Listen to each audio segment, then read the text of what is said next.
안녕하세요, 고성준이라고 합니다. 저는 30대 개발자가 되고 싶어서 열심히 공부를 하고 있고요. 이 영상은 제 일기 영상에 더욱 가깝기 때문에 개발 실력 향상에 도움이 될 수도 안 될 수도 유익한 시간이 될 수도 시간을 낭비한 짓이 될 수도 있다.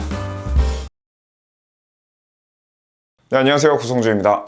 벌써 일주일이 갔네요. 중간에 이제 설날 연휴도 있었는데 사실 저 같은 경우는 요즘 일상이라 할 게 본업은 재택근무고 또 이제 남는 시간에는 코딩을 하다 보니까 집 밖을 벗어나는 일이 없어가지고 사실 설날 때도 막 이렇게 휴일이다 이런 느낌이 별로 없었어요. 일을 하는 장소가 어디냐에 따라 가지고 영향을 준다는 얘기를 제가 여기저기서 막 주워들었었거든요. 그러니까 생활을 하는 집과 그 다음에 일을 하는 그 사무실이 분리되어 있지 않으면은 일을 하는 것과 쉬는 것의 그 경계선이 모호해져 가지고 하여튼 어떻게 안 좋다 이런 얘기를 들은 적이 있었는데 그런 비슷한 어떤 영향인지 뭔지는 몰라도 연휴지만 별다른 감흥 없이 지나간 연휴였습니다. 그리고 사실 마음가짐 자체가 빨리 어플리케이션을 이거를 배포해야 된다는 그 생각에 사로잡혀 있었던 것 같아요. 그래서 더 뭔가 설날이 설날 같지 않게 느껴졌는지도 모르겠습니다. 그래서 지난번에는 제가 만든 앱을 보여드리고 그리고 이제 배포를 하려고 한다 그 정도로 이제 말씀을 드렸었는데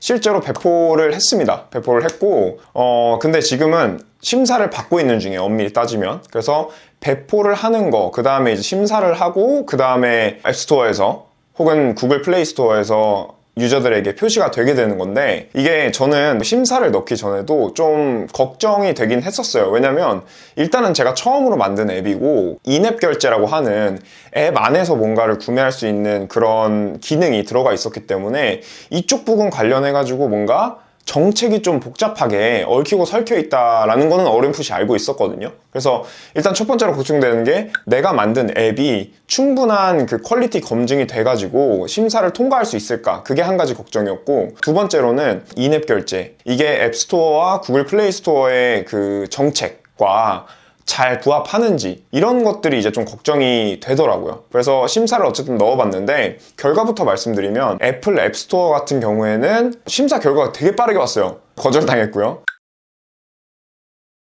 애플에서 왜 리젝을 하는지에 대한 사유를 보내줍니다. 리젝 당한 사유를 좀 말씀을 드리면은 일단은 의외로 어플리케이션이 불안정하다 이런 거는 없었어요. 그러니까 여기 보시면은 총 3가지 이유가 있었죠. 첫 번째로는 니네 앱 안에 인앱 결제가 있는데 인앱 결제에 대한 자세한 내용을 좀 이렇게 소명을 해라. 이런 내용이고요. 두 번째 같은 경우에는 너네 앱에 보니까 처음 들어가자마자 바로 로그인을 시키는데 가입을 시키고 로그인을 시키는데 가입을 안 해도 되는 부분은 가입 안 하고 볼 수 있게 해라. 이런 거였어요. 이거는 좀 저는 전혀 몰랐던 내용이어가지고 좀 충격적이었는데 그러니까 그런 거죠. 미리 보기를 할 수 있게 해라. 어떤 식으로 동작하는 앱인지 한번 좀 궁금해가지고 들어온 사람한테 가입을 요구하는 거는 좀 부당하다고 생각을 했나 보죠. 애플에서. 그래서 로그인 없이 사용할 수 있는 그런 부분들을 이제 만들어라 이런 거였어요. 그래서 처음에 이제 가입이랑 로그인 화면이 있었는데 그거를 드러내고 먼저 안쪽에 있는 콘텐츠들을 볼 수 있게 구조를 바꾼 뒤에 구매를 하려고 한다든지 만약에 로그인이 안 돼 있다면은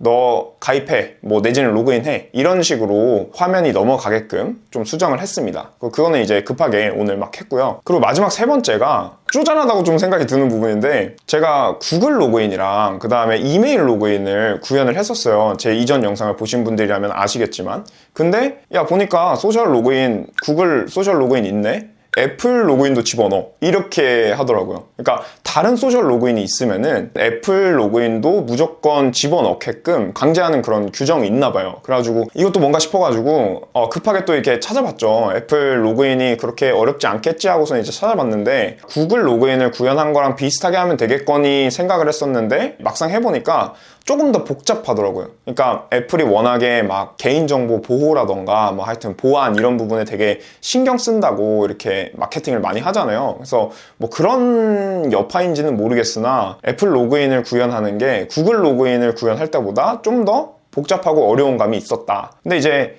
저 같은 경우는 사실 막 이렇게 급하게 찾아가지고 하다 보니까 파이어베이스를 사용하지 않고 애플 로그인을 구현을 했거든요. 근데 파이어베이스를 연동해가지고 하는 방법이 있다고 하더라고요. 근데 그 방법이 더 쉽다고 하니까 여러분들은 혹시나 애플 로그인을 구현할 일이 있으시다면은 파이어베이스를 한번 확인해 보시는 걸 추천드립니다. 그리고 구글 플레이 스토어 같은 경우는 지금 심사를 넣은 지 한 3일 정도 지난 것 같은데 아직 응답이 없더라고요. 근데 제가 어디서 듣기로는 예전에는 앱스토어 그 심사 과정이 되게 오래 걸려가지고 애플이고 구글이고 할 거 없이 막 한 2주 정도 소요된다 이렇게 얘기를 들었었는데 그거는 벌써 몇 년 전 얘기고 최근에는 이제 많이 빨라져가지고 애플이고 구글이고 다 하루 이틀 안에 무조건 된다 이런 얘기를 들었었어요. 그래가지고 애플은 제가 들었던 대로 하루 만에, 그리고 사실은 하루도 아니고 그냥 제가 낮에 아마 심사를 넣었는데 다음날 새벽 2시, 그러니까 12시간 정도 만에 이제 응답이 왔던 거죠. 그래서 생각보다 되게 빠르다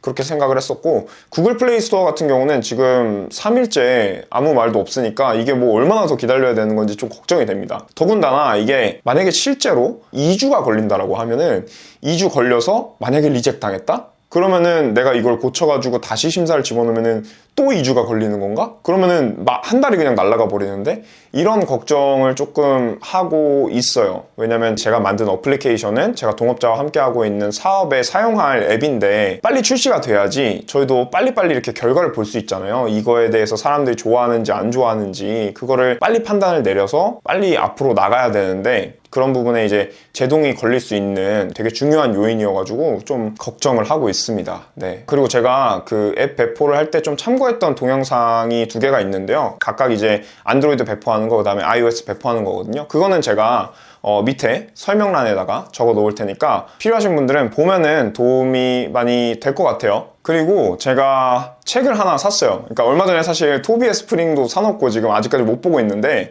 이 책은 지금 바로 보기 시작해가지고 하나 소개를 드리면은 이 책이거든요.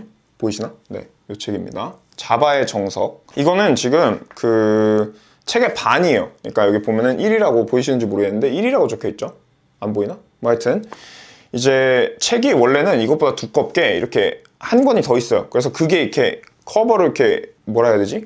감싸져 있거든요. 근데 상당히 어쨌든 보시다시피 되게 두꺼운 책이고, 아마 자바를 좀 공부하신 분들이라면은 한 번쯤은 봤을 법한 그런 도서로 생각이 돼요. 사실 저 같은 경우는 이번 처음 보긴 했는데, 근데 이제 그런 거죠. 처음에 토비의 스프링을 사가지고 읽으려고 하다 보니까 내가 결국 토비의 스프링을 읽으려고 하는 거는 뭔가 기반을 다지고 싶었던 거였는데, 기왕의 근본으로 갈 것 좀 더 근본으로 가야 되지 않을까? 그렇다고 뭐 C 막 이렇게 가기에는 그건 너무 오바인 것 같고, 자바 정도의 깊이는 내가 알아야 되지 않을까? 그래서 자바를 좀 제대로 공부를 해보자. 그래서 이제 어제 제가 가가지고 이 책을 샀습니다. 이제 인터넷 리서치를 좀 해보니까 되게 유명한 책들이 뭐 몇 가지 있는 것 같아요. 뭐 자바의 정석도 있고, 자바란 무엇인가? 이것이 자바단가? 자바란 이것이다? 뭐 하여튼 그런 비슷한 말투의 책이 있거든요. 근데 저 같은 경우는 왠지 이 책이 좀 더 끌려가지고 이 책을 이제 사가지고 어제 한 자기 전에 30분 정도 봤어요. 그런데 아무래도 제가 코드로 이것저것 짜본 경험이 있다 보니까 앞부분 내용은 되게 좀 쉽게 그냥 다가오더라고요. 딱히 예제를 풀 것도 없었고 37페이지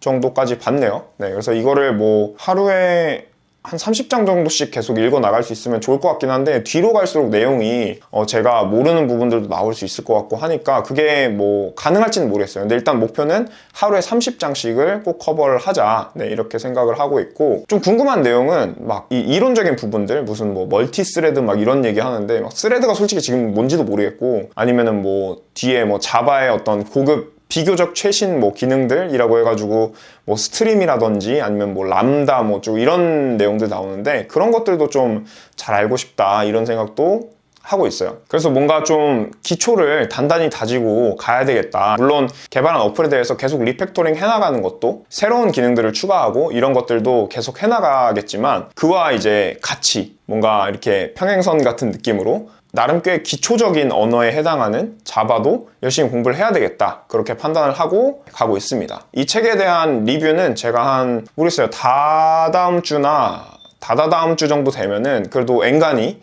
내용을 커버했을 테니까 그때 다시 한번 말씀을 드리는 게 좋을 것 같네요. 네, 그래서 이번 주에는 뭐 크게 앱 배포랑 자바의 정석 이거 산 거 외에는 말씀드릴 부분이 없어가지고 이 정도로 간단하게 마무리를 하려고 합니다. 모쪼록 다음 주에는 뭐 애플이랑 구글 둘 다 심사 통과했다, 뭐 이런 얘기를 여러분들께 전달할 수 있으면 좋겠네요. 네, 오늘 영상은 이 정도로 마무리를 하려고 하고요. 저는 또 다음 주에 제가 뭐 공부하면서 있었던 여러 가지 일들 말씀드리러 돌아오도록 하겠습니다. 감사합니다.